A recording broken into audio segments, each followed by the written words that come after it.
नमस्कार मित्रांनो, सावळेची जणू सावली पुढील भागामध्ये सावली विठ्ठलाला नमस्कार करते आणि म्हणते, विठ्ठला उद्या फायनल आहे. तारा मॅडम जिंकणं खूप गरजेचं आहे. ती आता पिशवीत काहीतरी टाकते आणि जायला लागते. पण हॉलमध्ये सगळेच असतात. सारंग आणि सोमची मस्त मस्ती चालू असते. सारंग म्हणतो, सावली कुठे निघालीस?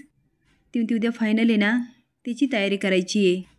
ऐश्वर्या ते हॅलो, तुझ्या लक्षात आहे ना, ह्या घरामध्ये नोकर म्हणून आता तुझा भाऊ नाही आहे, सो जेवण आणि भांडी तुलाच करायची आहे. आता सारंग रागात म्हणतो, उद्या सावली काही करणार नाही आणि तिला कुणी काम सांगायचं नाही. बबलू म्हणतो, ही अस्मी करेल ना, एक दिवस भांडी घासल्याने हिचे हात काही झिजणार नाही. आता सावली स्माईल करते, पण अस्मीला खूप राग येतो. तेवढेच सारंग म्हणतो, सावली जा तू, उद्या तुला कुणी काम सांगणार नाही. सावली तिथून आता लगेच पळ काढते. पण तिलोत्तमा ऐश्वर्याचा खूप जळफळाट होतो. अलका जगन्नाथला म्हणते, तारा जिंकली आहे आणि तुम्ही स्वस्त बसलायत. जगन्नाथ म्हणतो, स्वस्त बसलोय कारण पतंगाची दोर माझ्या हातात आहे. आता बघ, त्या भैरव्यानी ताराचा खोटारडेपणा मी सगळ्यांसमोर आणतो की नाही.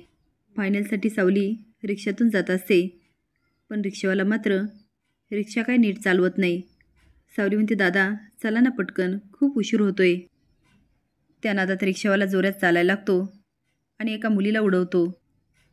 सावली म्हणते, अरे देवा. ती आता घाईघाई खाली उतरते. सगळे कार्यक्रमात पोचतात. सारंग इकडे तिकडे बघतो, त्याला सावली कुठेही दिसत नाही. तो विचारतो, सावली कुठे? भैरव म्हणते, कार्यक्रमाची वेळ झाली, आत्तापर्यंत तिने पोचायला हवं होतं. तिलोत्तम म्हणते, काय फरक पडतो? नाही, ती इथे आली नाही तर काय फरक पडतो? भैरव म्हणते, तसं नाही तिलोत्तमा, पण ताराच्या सगळ्या गोष्टी तीच बघते ना. तिला काय हवं नको ते सगळं सावली बघते. आता सावली चालली नाही तर अचानक कसं कळेल की ताराला काय पाहिजे?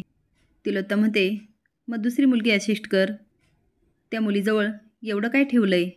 अस्मी मनात म्हणते, भैरवीला ही सावली का लागते? हिच्याशिवाय हिचं काहीच काय होत नाही.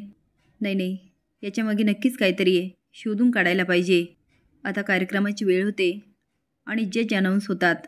जगन्नाथ येतो आणि जागेवर बसतो, पण आज मात्र तिलोत्तमा असते. जगन्नाथला बघते, तिची चांगलीच सटकते. ती म्हणते, हा कार्यक्रम मेंदळेने स्पॉन्सर केला, त्यामुळे इथे जज कोण असणार हे मेंदळे ठरवणार. जाते आणि जगन्नाथला म्हणते, ह्या परीक्षेचं परीक्षण करणं तुमची लायकीच नाही आहे, त्यामुळे तू जाऊ शकतो. आता जगन्नाथ उठतो. तारा म्हणते, मम्मा चला. जगन्नाथ चाललाय, पण जगन्नाथच्या चेहऱ्यावरचा स्माईल बघून भैरवीला त्रास होतो. असेच नवीन अपडेट जाण्यासाठी लाईक आणि सबस्क्राईब करा. धन्यवाद.